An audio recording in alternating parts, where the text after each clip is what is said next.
Where are they now? Round 2. Oh, hang on. We can do better than that. Where are they now? Round 8. Tommy! AKA Jason David Frank, the original Green Ranger, White Ranger, Red Zeo Ranger, First Red Turbo Ranger, and Black Dino Thunder Ranger. Now in this case we have a total of not 2, not 3, but 4 character departures. Well, what do you expect? First up is a 2-part special called The Green Candle, where Rita reveals she has a green candle that will steal Tommy's power because apparently Tommy touched it under her control, which, I'm gonna go on record, is way less dramatic than Brai's green candle of death, but we'll get to that in a little bit. Well, to keep things short, the Rangers try to get the candle back while Tommy battles a new shape-shifting monster on his own, yada yada yada. He has failed and the Rangers are forced to abandon the mission in order to save Tommy's life over his powers. So, with time up for the candle, the only way to stop Rita from getting it back is for Tommy to give away his powers. And of course he chooses Jason.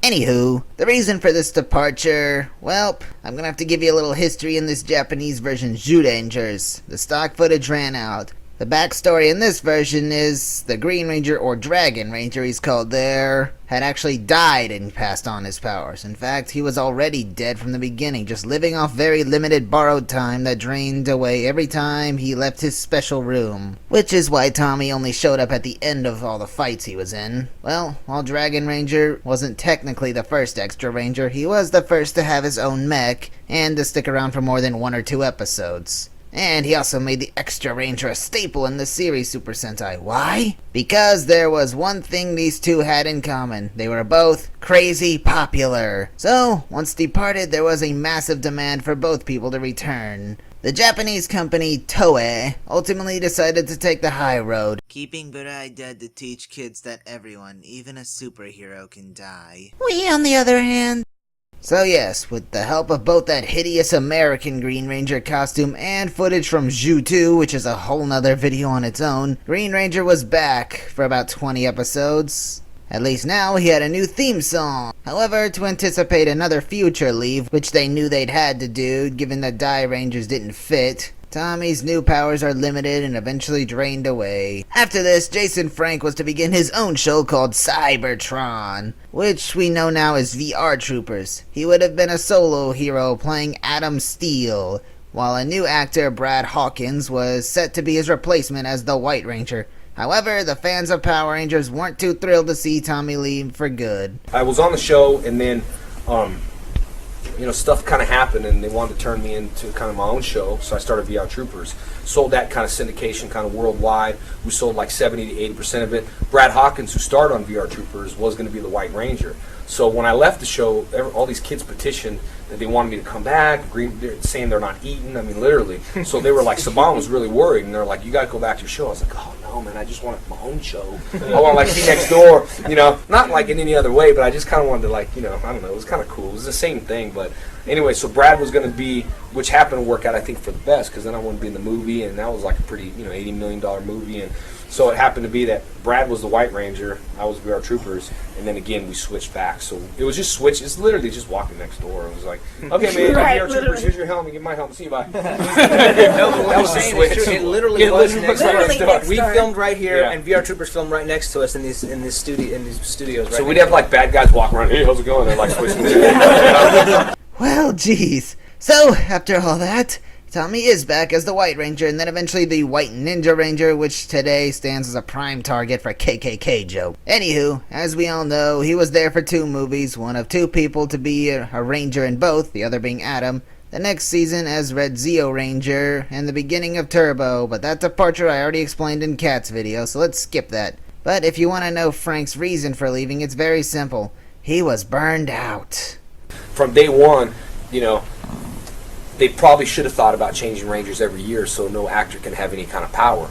Because I'm the one that left the show. I'm not the one. I didn't get fired. I left the show. I just got tired of, I just wanted to leave, and it was at my time to leave. And Me too. Yeah, it was. It was one of those things where it was just, Now, one final departure, jumping a bit out of shift here, is Dino Thunder. This departure, there's really not much to say. He stayed around till the end, and like any other modern season of Power Rangers, it ends, they all lose their powers and go on to a happy-go-merry life. So he stays a teacher, and it's implied that's what he's still doing today. Now, What else? Well, just like Steve, he has his own karate places where he teaches people the awesome art of self-defense and discipline. Rising Sun Karate, which is still active today. This took up a lot of his time, as well as also several small films like Paris in 2003, The Junior Defender, which was made in 1997 and released 10 years later in 2007. Jeez. We go in Hollywood, everything's always ready to go. We got stuff that's ready to go all the time, but the problem is money gets held up. I mean, I remember I signed a 3-picture deal. It was a movie with the second unit director of Indiana Jones, Jesse Johnson, did it. And it was a really good film. It was kind of like a Mel Gibson type of film. Well, I signed the deal. Jason Segel was in. A lot of people, I did the table read, and he came out that day and was like, okay, the money fell through. So it just kind of like dropped through. So there's a lot of that going on. You know, I had like an NBC deal too to develop my own show, and just lots of stuff, and that just kind of goes through and falls through. He would return to Power Rangers for Forever Red in 2001, which I don't think needs any more explaining. Back as the Red Zeo Ranger one last time in what I now realize is one of the most controversial episodes of Power Rangers out there. I don't really like Zeo, though. I mean, Zeo.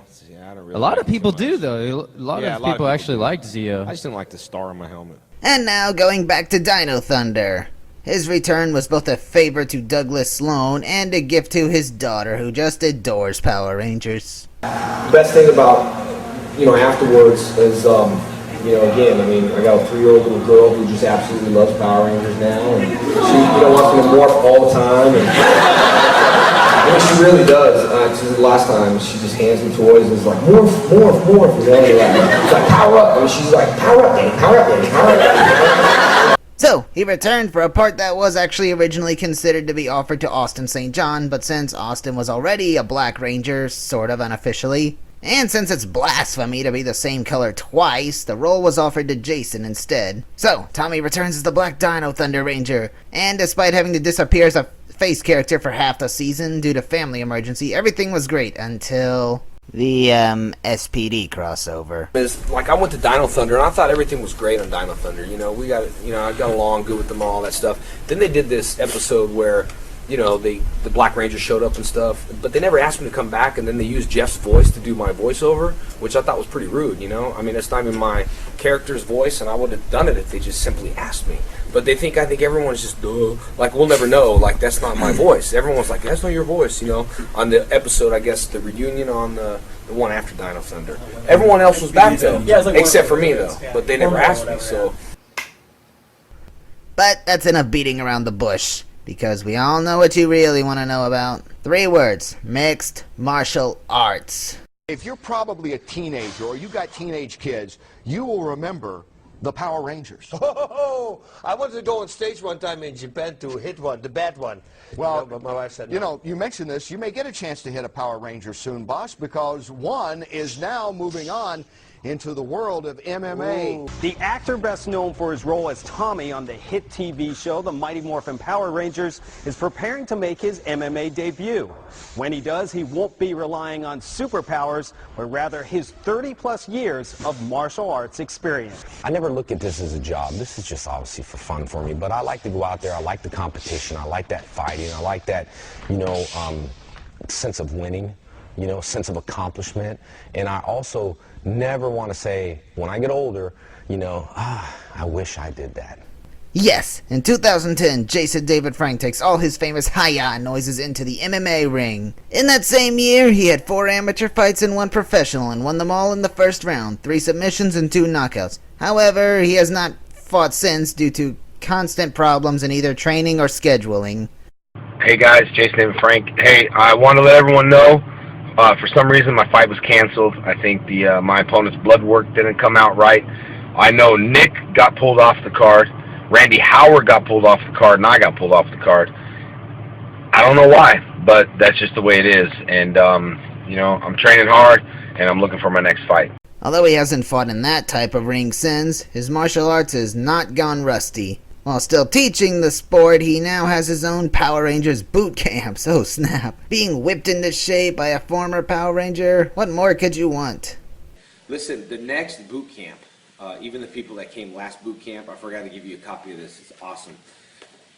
This is when we were at Universal Studios, when we sold the house out.